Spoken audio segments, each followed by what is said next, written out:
Stockholm, August 1973, an ordinary Thursday morning about to become anything but. He fired once into the ceiling, and in that instant, an ordinary bank became a stage for something psychologists hadn't yet found a name for. 4 bank employees became hostages in an instant, forced into the vault behind them.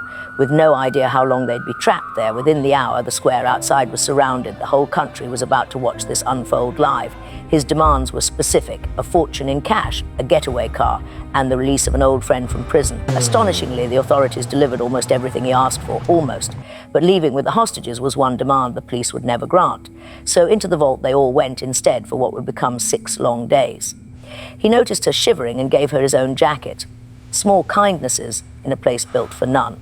When claustrophobia became unbearable, he let her walk the corridor on a rope. She would later say it felt strangely like kindness. Day by day, something strange was happening.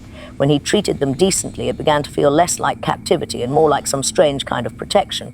By the second day, they were on a first-name basis. The line between captor and captive had started to blur. When the police commissioner came to check on them, he noticed something unsettling. They were warmer with the men holding them hostage than they were with him. She called the country's own prime minister from inside that vault, begging him to let her leave with the men who had taken her hostage. By then, she trusted them more than the people meant to save her. He threatened to shoot one hostage in the leg just to pressure the police outside, and somehow even that felt to them like an act of mercy because it was only ever the leg. Days passed, the standoff dragged on, and the country waited, glued to their television sets. On the 6th day, with no other option left, the decision was made to end it by force. Tear gas flooded the vault, and within minutes it was over. The 2 captors surrendered without a single shot fired. In that doorway, captors and captives embraced like old friends being torn apart, not criminals and victims. When police ordered the hostages out first, she refused, insisting the men who had held her captive go first, terrified the police might shoot them the moment they were exposed.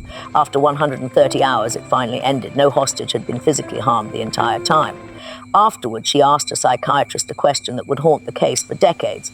Was something wrong with her for not hating the men who had held her? Psychiatrists studying the case gave the reaction a name. They called it Stockholm Syndrome, after the square where it all began. Within a year, the term had spread far beyond Sweden, used to describe hostages and captives in cases all around the world. To this day, psychologists still debate whether Stockholm Syndrome is a real condition or a myth built from one extraordinary week, but the name and the question it raises about fear, trust, and survival has never gone away.